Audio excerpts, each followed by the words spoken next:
Assalamualaikum warahmatullahi wabarakatuh. Perkenalkan, nama saya Dina Dwi Aprilia, biasa dipanggil Dina. Saya dari jurusan pariwisata prodi D3 Tata Boga. NIM saya 9420250006. Jadi hari ini saya akan menjelaskan beberapa poin. Yang pertama yaitu Islam berasal dari 3 akar. Yang pertama aslama, salam, dan juga salamah. Yang kedua adalah makna dari aslama, salam, dan juga salamah. Dan yang terakhir yaitu 3 pendekatan substansi agama. Jadi yang pertama adalah aslama. Aslama itu artinya berserah diri sepenuhnya kepada Allah. Artinya seorang muslim rela tunduk dan taat kepada Allah, segala perintah Allah, serta menjauhi larangannya dengan penuh keikhlasan. Contohnya ketika seorang melaksanakan sholat atau berpuasa, ia melakukannya sebagai bentuk penyerahan diri kepada Allah. Yang kedua adalah salam, berarti damai. Islam mengajarkan umatnya untuk selalu menjaga kedamaian, baik di diri sendiri, orang lain, dan maupun di lingkungan sekitar. Karena itu seorang muslim tidak boleh menyakiti orang lain dan harus tetap menjaga perdamaian untuk orang lain, diri sendiri, dan juga lingkungan sekitarnya. Seorang muslim harus menghadirkan rasa aman dan nyaman kepada orang lain. Salama berarti keselamatan. Islam adalah jalan menuju keselamatan baik di dunia maupun di akhirat. Dengan menjalankan syariat Islam, seorang muslim diharapkan untuk selamat dari kesesatan, terhindar dari perbuatan tercela, dan mendapat kebahagiaan di sisi Allah Subhanahu wa Ta'ala. Jadi yang kedua, saya akan menjelaskan makna paling singkat dari kata aslama, salam, dan juga salamah. Kalau aslama itu artinya damai, keselamatan, dan juga ketentraman.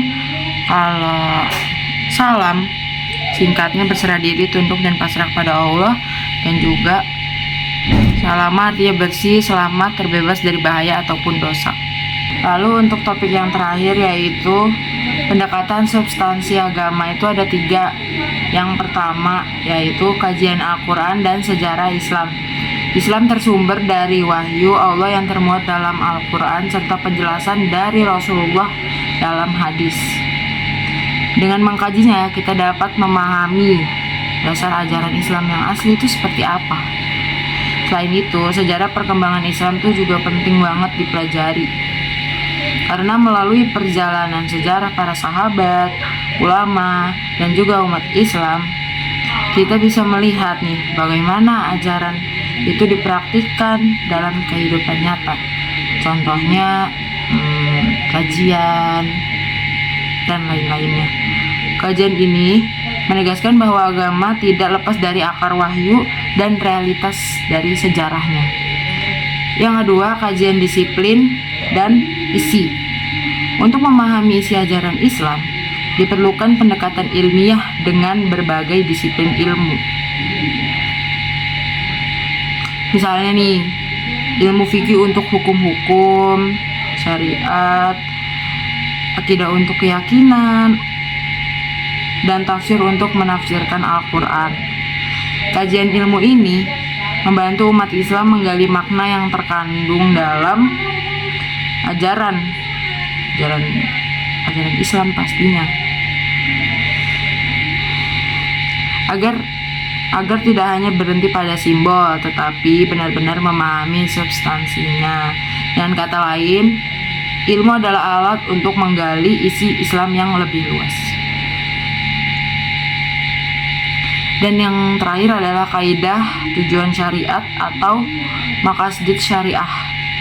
Syariat Islam tidak diturunkan tanpa tujuan.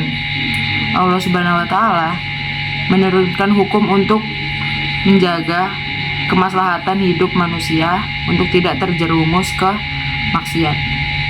Tujuan pokoknya dikenal dengan maqasid syariah, yaitu menjaga agama, jiwa, harta, akal, dan keturunan. Dengan memahami tujuan syariat, umat Islam tidak hanya menjalankan hukum secara kaku, tetapi bisa melihat nih hikmah dan manfaat di baliknya. Inilah yang membuat Islam relevan sepanjang masa. Dan Islam itu indah banget. Sekian dari saya. Mohon maaf bila ada salah kata. Wabillahi taufiq wal hidayah. Wassalamualaikum warahmatullahi wabarakatuh.